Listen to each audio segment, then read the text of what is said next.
E aí? Como é que vocês estão? Sejam muito bem-vindos ao vlog diário do Nirandana, naquele momento que a gente senta pra conversar de espiritualidade, espiritualismo, cultismo, magia e todas essas coisas que tem no meio desse mentira malucão aí, 100% edição, sem corte, sem porcaria nenhuma. E aí, rapazotes e raparigas, como é que vão vocês? Por aqui vai tudo bem, hoje é segunda-feira, aquele dia da semana em que a gente começa a fazer as coisas. E eu, pra variar, tenho um montão de coisa pra fazer aí. Então eu vou fazer com vocês um vlog diário Rapidex, já pra começar o trabalho, pra começar minha semana, pra começar a organizar minha vida, o que eu vou fazer durante essa semana. Hoje à noite tem karatê, então nem isso eu vou poder passar o horário, eu vou ter que ficar aqui. Então, vamos que vamos, né? Como é que foi o final de semana de vocês? Foi, tudo bem? Tudo bom? Coloca aqui embaixo pra eu saber. Quero saber da vida de cada um de vocês. Brincadeira. Mas pode colocar, eu vou ficar feliz de saber que vocês estão bem. Gente, seguinte, ó.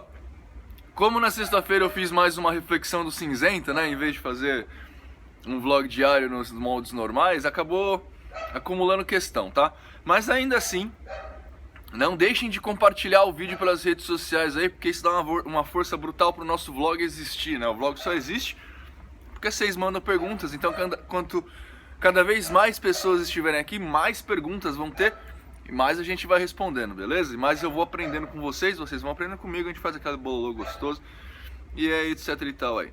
Vamos para as perguntinhas do coração aqui. Aliás, hoje é segunda-feira, hoje tem a primeira aula do curso do módulo 2 da Escola do Grande Oriente. Olha, hoje ó, o dia tá lotado.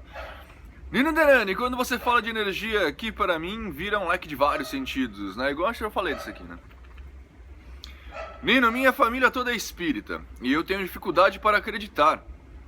Rola várias discussões e sinto que tanto eu quanto eles estão fechados para as ideias discordantes. Uma coisa que eu penso muito é sobre esse fatalismo do Kardec. Por exemplo, me falaram que os judeus que morreram na Segunda Guerra eram soldados romanos que matavam cristãos em outras vidas. Na visão deles, essa é a justiça divina. Eu discordo muito desse fatalismo, acho que tira totalmente a liberdade do ser humano e ainda põe a imagem de Deus como um ser vingativo. Eles me dizem que o próprio espírito, para se redimir, escolhe nascer em uma vida que irá sofrer. Isso não me desce de maneira nenhuma. Nessa visão, o destino é uma linha reta, não existe subjetividade. O que tu acha disso? Se puder falar como foi que você começou a acreditar em vida pós-morte, eu agradeço e ajudar bastante. Perguntão, hein? Vamos lá. Primeiro, essa ideia do fatalismo não é do Kardec, tá? É dos kardecistas. O Kardec nunca em nenhum lugar, pelo menos na literatura que eu tenho contato do Kardec, que eu tive contato, fala que os judeus que morreram na Segunda Guerra eram soldados romanos que matavam cristãos, cara. Isso daqui não é um fatalismo da doutrina kardecista, é um fatalismo... Também não estou defendendo a doutrina kardecista, vocês sabem que eu sou muito contra a religião. Mas isso é coisa dos kardecistas, não do Kardec. Porque, não sei por que cargas, eu sei na verdade, porque é o mais intuitivo. Mas a gente sempre acha que para a justiça divina, ela se manifesta através da mesma coisa. Então se você matou, você vai morrer, sabe? Só que acredito eu que não é bem por aí. Até porque cada um de nós sente as mazelas de formas diferentes, sabe? Por exemplo, se eu tenho uma pedra no rim de 2 milímetros, essa pedra vai me causar um certo problema, né? Eu vou ter uma certa dor, etc e tal. Se o Todd tiver uma pedra no rim de 2 milímetros, a dor dele provavelmente vai ser muito maior. Entretanto, ele é cachorro. O cachorro tem mais resistência à dor. Percebe? Fora que tem um impacto social disso, né? Eu vou ficar sem trabalhar, eu vou ficar, eu vou ter uma série de mazelas na minha vida, não vou conseguir cuidar da minha filha, da minha esposa, não sei o que lá. E o Todd não, ele vai deitar aí, ficar gemendo, eu provavelmente vou levar ele no hospital, encher ele de cara dele d'água. Entendeu? Tem um impacto social que também é um impacto que a gente não leva em conta. Porque não é intuitivo você pensar em todas essas questões, sacou?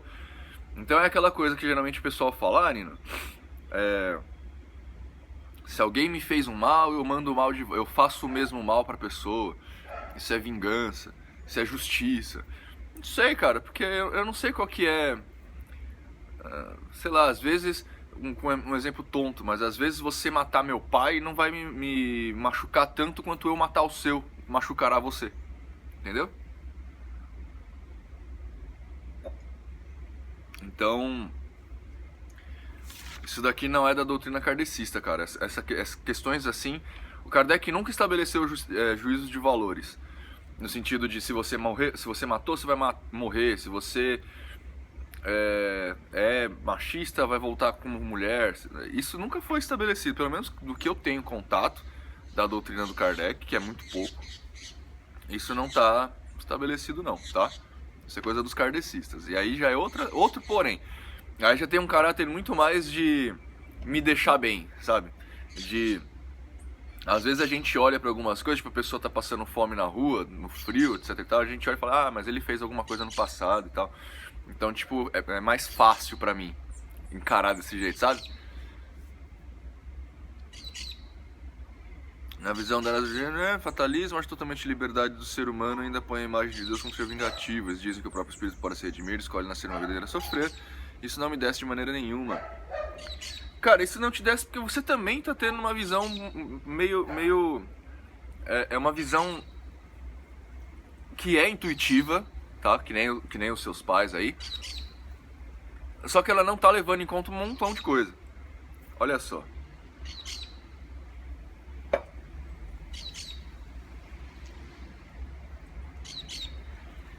Eu gostaria muito de fazer uma faculdade nova, tá?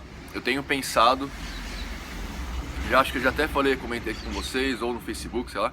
Eu tenho vontade de fazer uma faculdade nova. Eu sei que vai ser um saco. Vai ser a pior época da minha vida. Né? Atual, assim. Vai ser a pior época da minha vida. Mas se eu quiser ser formado em Direito, por exemplo, eu vou ter que fazer uma faculdade. Então eu vou fazer, sabe? Então, tipo, o que você tá pensando, na verdade, é numa questão muito imediatista de você, do seu próprio eu. Só que você não tem uma linha ampla de visão quanto você, quanto espírito. Entendeu? Do mesmo jeito que eu, como artista plástico, ou eu, como Nino Denani, tenho uma visão muito maior da minha vida do que você. Então, pra mim, de repente, fazer uma outra universidade, embora seja pra mim um sofrimento, e vai ser, porque hoje em dia as pessoas vão pra universidade, dificilmente elas vão pra aprender coisas, e as pessoas vão muito mais pra se mostrar, ainda mais na área de direito, que, me perdoem, eu tenho muito amigo advogado, adoro cada um deles, tenho uns amigos que são um irmãozão, assim mesmo, né, o Laurinho, enfim, tem uma galera que tá no coração. Só que, geralmente quem vai estudar nessa área, os caras são meio metidos, né? São meio arrogantão. E eu vou ter que encarar, eu já não gosto muito de gente, ainda vou ter que encarar isso daí conscientemente.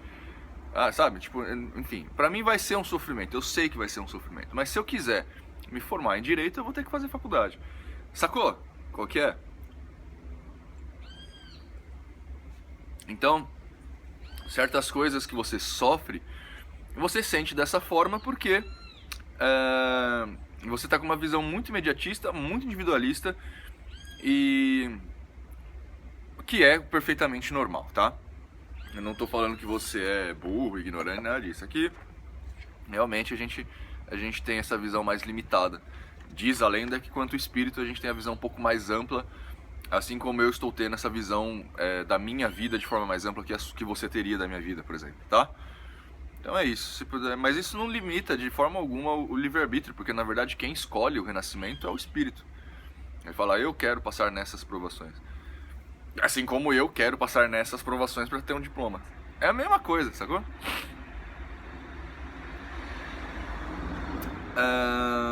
E outra, tá? Só pra terminar.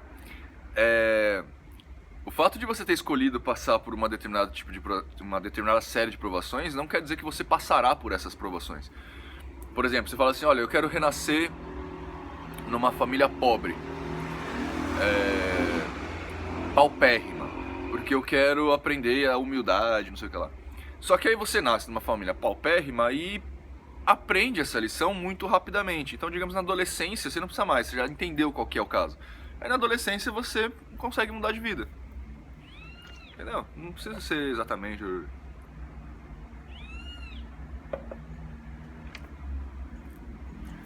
Mas isso tudo segundo a lenda, tá, gente? Eu não sei se é verdade. Aí vai uma questão, o quanto aquilo que nós encarnados aprendemos, por exemplo, outra língua, outra música, tocar música, podem ser escolhas nossas ou influências de espíritos, tendo em vista que existem várias classes deles. Os guias de alto grau já têm esse conhecimento, creio eu. Os da mesma vibração ou menores que a nossa em evolução aprendem junto. Ou seria besteira esse pensamento? Olha, eu não consigo afirmar para você que os guias de alto grau conhecem música, tá? Porque eu não sei o quanto é esse alto grau que você está falando e cada espírito é um espírito. Então, de repente, o cara não aprendeu música, aprendeu outra coisa qualquer. Música não é um pré-requisito para ele chegar lá, sabe? Não sei. Até que podem ser escolhas nossas ou influência de espíritos. Qual que será a sua pergunta, hein? Será que tem a ver com os guias? A mesma vibração, os menores que a nossa em evolução aprendem junto. Diz a lenda que sim, tá? Mas eu não entendi exatamente o que você está perguntando, cara. Quanto aquilo que nós encarnados aprendemos, por exemplo, outra língua, podem ser escolhas nossas ou influências de espíritos, tendo em vista que existem várias classes deles. Eu não sei se isso é uma pergunta, porque não tem uma interrogação aqui, então eu imagino que você esteja dando um exemplo. Então sua pergunta é, os guias de alto grau já têm conhecimento? E os da mesma vibração ou menores que a nossa em evolução aprendem junto? Olha, os guias de mais alto grau têm mais conhecimento, mas a gente não sabe limitar, né? Como eu disse pra você, por exemplo, um guia de trabalho meu, né? Um guia com quem eu trabalho no centro. Ele tá mais evoluído do que eu, mas não necessariamente ele sabe tocar música, sacou?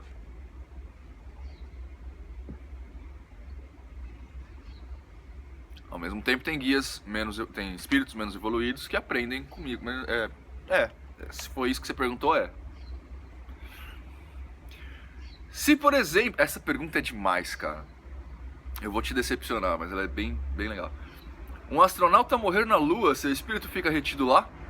Outra dúvida, se estiver na Lua ou qualquer outro astro, pode-se entrar em contato com os guias? Valeu, eu não tenho ideia.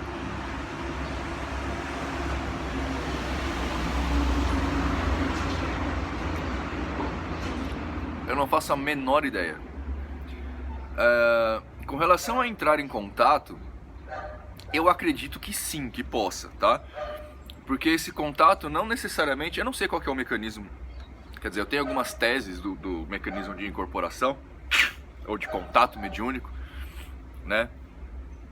Que é um contato mente a mente, etc e tal. Entretanto, a gente não sabe mensurar essa energia ou essa coisa que seja a mente. Diz as lendas que esse contato ele pode acontecer em qualquer lugar. Eu posso... E ele viaja à velocidade da luz ou algo próximo disso.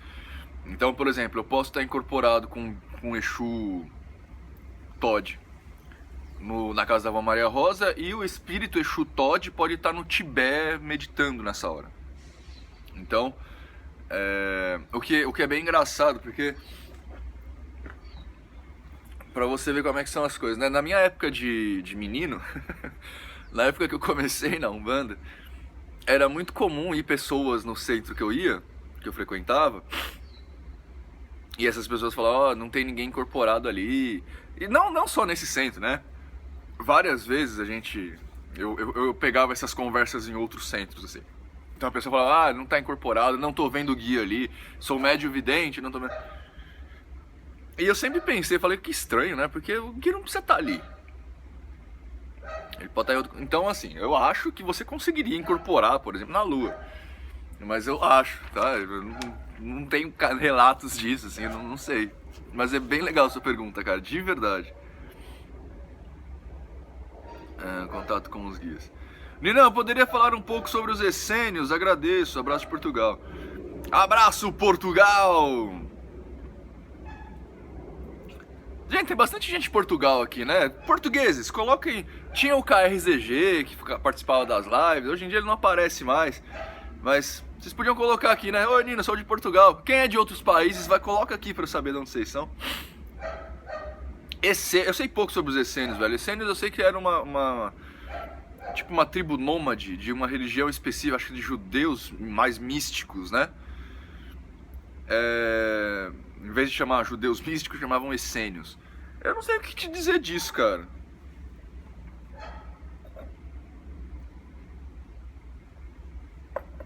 Ou moça, não sei de verdade. É isso, é tipo uma galera da Umbanda da época de Cristo. Nino, segundo o que estudei, por exemplo, Saint-Germain era um estudante praticante de alquimia. Ele foi visto por duas vezes em séculos diferentes na França ajudando o rei da época. Então desconfia-se que ele havia descoberto o famoso elixir da vida. Resumindo, Saint-Germain não poderia fazer parte dessas fraternidades estranhas que começaram a aparecer há poucos anos, como o Reiki, cenas alternativas, etc. Se eu estiver errado, por favor, me diz. Abraço. Desculpa, engasguei. Cara, primeiro, o Reiki não pode ser chamado de fraternidades. A não ser que seja fraternidade no sentido de irmandade, né? Mas acho que no sentido que você está querendo dar aí, que é a fraternidade branca, por exemplo, não dá pra chamar. Cara, é o seguinte, tem muita lenda sobre Saint-Germain, mas é lenda.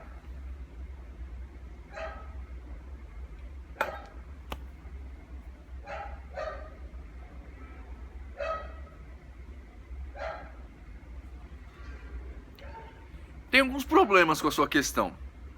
Alguns problemas de lógica, tá? Não estou te chamando de burro, de ignorante, nem nada disso. Estou falando que tem alguns problemas com a sua questão. Por exemplo, você falou que é o seguinte aqui, ó. Ele foi praticante da alquimia, foi visto 2 vezes em séculos diferentes na França e o rei da época. A gente tem como comprovar isso aqui, que eram exatamente a mesma pessoa, ou eram pessoas falando que se chama Saint-Germain? Por exemplo, tem um cara aqui no meu canal que se chama Nino. Né, o cara, aliás, tá no meu Facebook, eu imagino que esteja no meu canal também. Mas ele tá no meu Facebook e também chama Nino. E aí você pode falar que você viu o Nino em 2 lugares diferentes. Você não vai estar mentindo, mas você também não vai estar falando totalmente a verdade. Então é assim, às vezes, eu não sei se esse cara que a pessoa viu chama Saint-Germain mesmo, ou se ele pegou o nome de uma outra pessoa que ele admirava, que era bem comum na Idade Média, tá? A gente tem vários quadros do Rafael Sanzio, por exemplo, que não eram do Rafael, era do ateliê dele. E os alunos assinavam como Rafael. O próprio Leonardo da Vinci, a primeira obra dele não está assinada com o nome dele. Foi um anjo que ele fez na Anunciação de Maria, na Divina Anunciação, né? Ele fez o anjo, o mestre dele fez todo o quadro, ele fez o anjo e um pouquinho do fundo, e está assinado como o nome do mestre dele. Né? Paracelso? Acho que é Paracelso. Édipo, desculpa. Édipo, que a gente tem as parábolas de Édipo, né? O Édipo, ele não era uma pessoa, ele era uma série de pessoas que assinavam como Édipo, uma série de escritores que assinavam como Édipo. Então, na Idade Média, era muito comum ter uma série de pessoas que assinavam como o nome do seu mestre. Eu não sei se esse Saint-Germain aqui era Saint-Germain mesmo, o conde de Saint-Germain, né? Ou se era um discípulo de Saint-Germain, por exemplo, que de repente era parecido com ele, segundo as descrições medievais, porque na Idade Média você nem tinha foto, né? Então, não sei. Ainda assim que ele tenha descoberto o Elixir da Longa Vida, quem garante que ele não morreu? Né? Porque o Elixir da Longa Vida, ele garante uma vida longa, mas não uma vida infinita. Né? Ele não é o cogumelo verdinho do Mario. Então tem algumas questões aqui, é muito mais difícil a gente explicar a sua lógica do que explicar que ele morreu. Entendeu? Então a navalha de Ockham, corta aí. Mas legal a sua questão, viu? Boa tarde, Nino. Gostaria de saber as ligações entre frequência física quântica e o ser humano. Um ser humano pode ser atingido por frequências diferentes. Como escapar delas? Eu não tenho ideia do que seja frequência física quântica. Eu até procurei. Pesquisei no fim de semana o que é uma frequência física ou uma frequência da física quântica. Não achei esse termo. A não ser em sites esotéricos. Então eu não tenho ideia se isso aqui é verdade, tá? Desculpa. Mas sim, o ser humano pode ser atingido por frequências diferentes. Agora, como escapar dela, eu precisaria que você me falasse quais são essas frequências que você está falando. Fala Nino Denani, gostaria de que falasse um pouco sobre encruzilhadas místicas. Se souber do assunto, gostaria que falasse sobre. Cara, as encruzilhadas místicas é assim, ó. O ser humano, ele adora inventar história, tá? Nós somos o primeiro povo, o primeiro ser vivente nesse planeta que tem a capacidade de pensar sobre a sua capacidade de pensar. E por isso, nós somos sapiens sapiens. Essa situação nos dá uma série de coisas aí que a gente vai avaliando. E muitas dessas coisas a gente precisa contar histórias para explicar. Que é o que a gente chama, no estudo da língua portuguesa, de conto etiológico. Tá? O conto etiológico, ele é uma historinha inventada por alguém para explicar alguma coisa cuja explicação não é conhecida. Então, por exemplo, tio Nino, por que vários povos falam várias línguas diferentes? Julgando que eu não soubesse, que a gente não tivesse acesso a tanta informação, eu poderia falar para você, porque um dia o homem construiu uma torre muito alta para chegar a Deus. E aí Deus não ficou muito contente com isso, porque ele estava no banheiro nessa hora. E aí resumiu punir os homens e fez os homens cada um falar uma língua para não se entender e não conseguir construir essa torre. Entende? As fábulas de Édipo que eu acabei de citar são uma série de continhos etiológicos que foi até adaptado pelo Monteiro Lobato depois nas histórias da tia Anastácia, alguma coisa assim. Então, por que a tartaruga tem o casco fendido, né? O casco cheio de coisinha? Porque uma vez tinha uma festa no céu, Deus convidou todo mundo, aí a tartaruga não conseguia subir, pegou uma carona com a cegonha, caiu lá de cima, quebrou todo o casco, Deus ficou com dó, porque foi culpa dele indiretamente, ele veio lá e costurou o casco. Peteco, gente, para aí.